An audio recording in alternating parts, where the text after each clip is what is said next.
TV7 Israel News is made possible thanks to your generous donations. Shalom, Erev Tov, good evening. This is TV7 Israel News broadcast to you from Jerusalem. U.S. President Donald Trump announces that it looks like a deal in Gaza has been reached. President Trump also announces that he will not accept Israeli annexation of Judea and Samaria.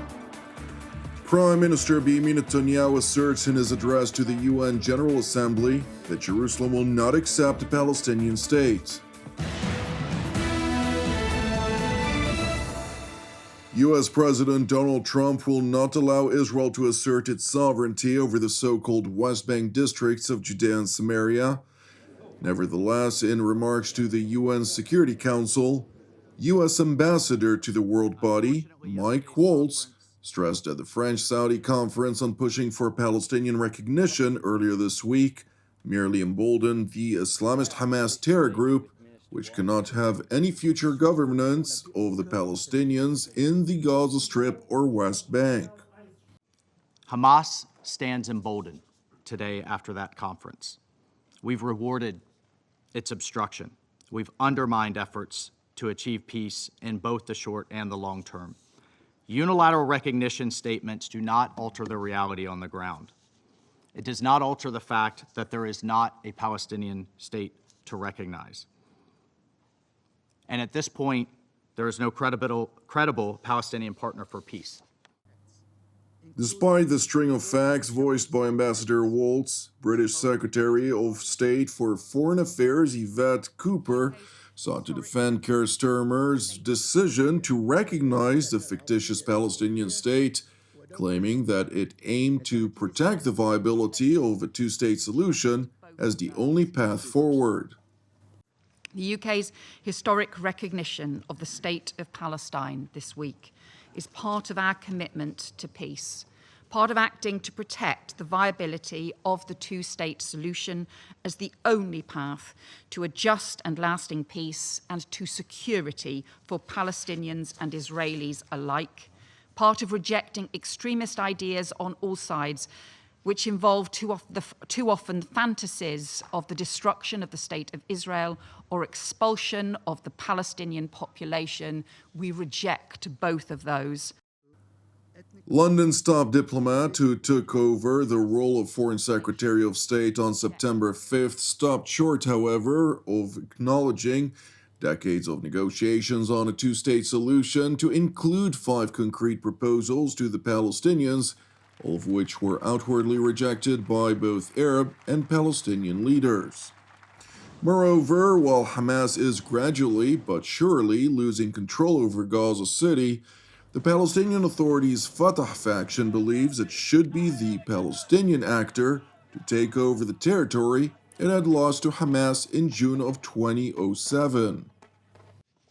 The Gaza Strip must be reunified with the West Bank under the Palestinian Authority as reaffirmed repeatedly by this Council. We call for your support to our policy of one Palestinian state, one Palestinian government, one law, and one gun. It is important to highlight that the Palestinian Authority continues to maintain 2 funds under the so-called Palestinian Authority's Martyrs Fund, which is established in 2004 to provide stipends to families of terrorists killed or injured during acts of nationalistically motivated terror against Israelis, as well as a prisoners fund that delivers monthly payments to Palestinians incarcerated in Israeli jails for terror-related offenses. Separately, the Palestinian Authority has effectively lost control of much of the West Bank, particularly in the northern Samaria region, where Iran had consequently filled the vacuum via the Islamist Hamas and Palestinian Islamic Jihad.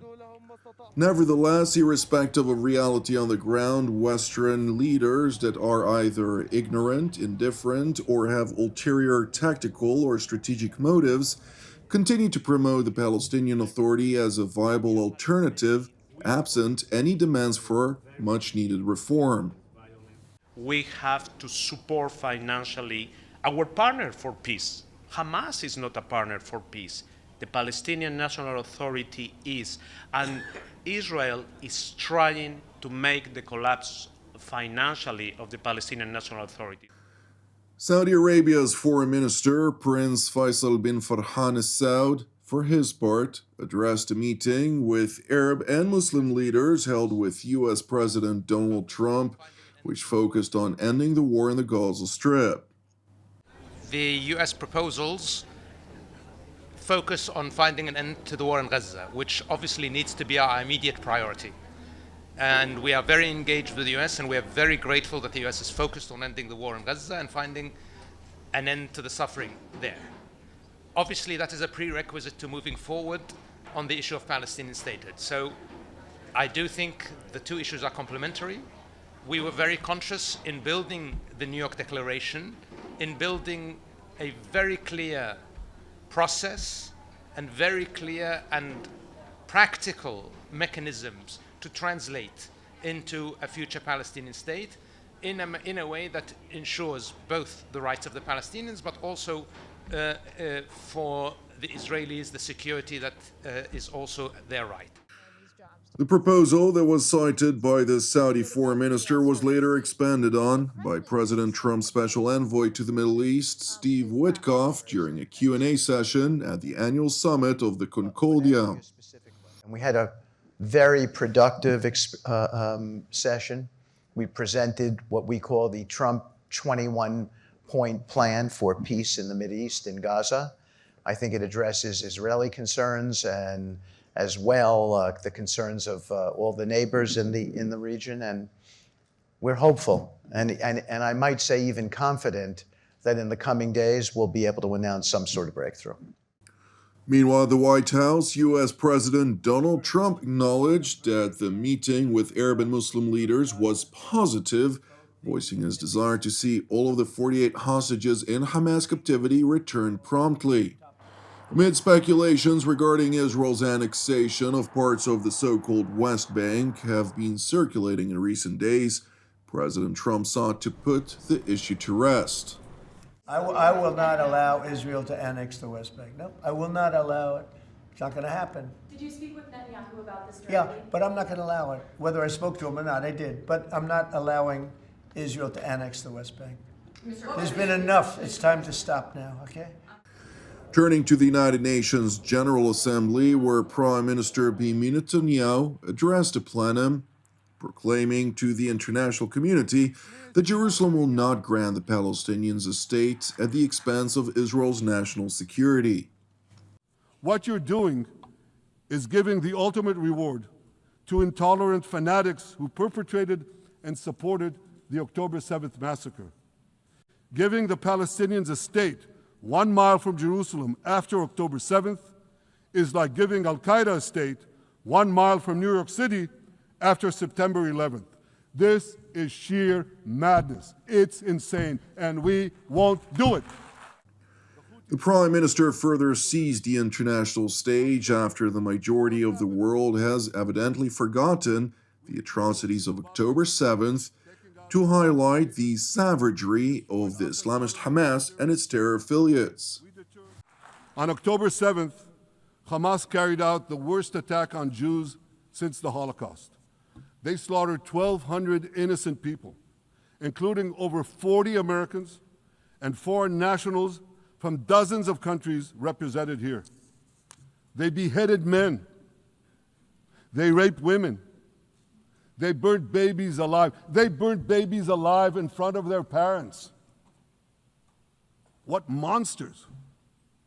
And these monsters took more than 250 people hostage. And those included Holocaust survivors, grandmothers and their grandchildren. Who takes hostage grandmothers and grandchildren? Hamas does. So far, we've brought home 207 of these hostages, but 48 still remain in the dungeons of Gaza.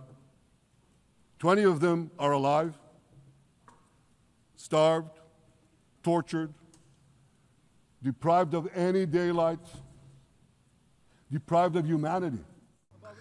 After dealing a devastating blow to Hamas and Iran's regional terror axis, Prime Minister Netanyahu stressed that Israel is not done yet. We're not done yet. The final elements, the final remnants of Hamas are holed up in Gaza City. They vow to repeat the atrocities of October 7th again and again and again, no matter how diminished their forces. That is why Israel must finish the job. That is why we want to do so as fast as possible. While Prime Minister Netanyahu was making those remarks at the United Nations General Assembly in New York, in Washington, U.S. President Donald Trump announced that it looks like there is a deal on Gaza. And it's looking like we have a deal on Gaza. And we'll let you know. I think it's a deal that will get the hostages back. It's going to be a deal that will end the war. It's going to be a deal it's going to be peace. I think we have a deal. That'll be number 8, Peter. Not bad. Thank you for watching TV7 Israel News. Please continue to pray for the hostages in Hamas captivity, as well as for the IDF troops operating on multiple fronts, as well as for the peace of Jerusalem and salvation of Israel. I'm Jonathan Hassan, wishing you a Shabbat Shalom, and God willing, until our next update, Shalom from Jerusalem.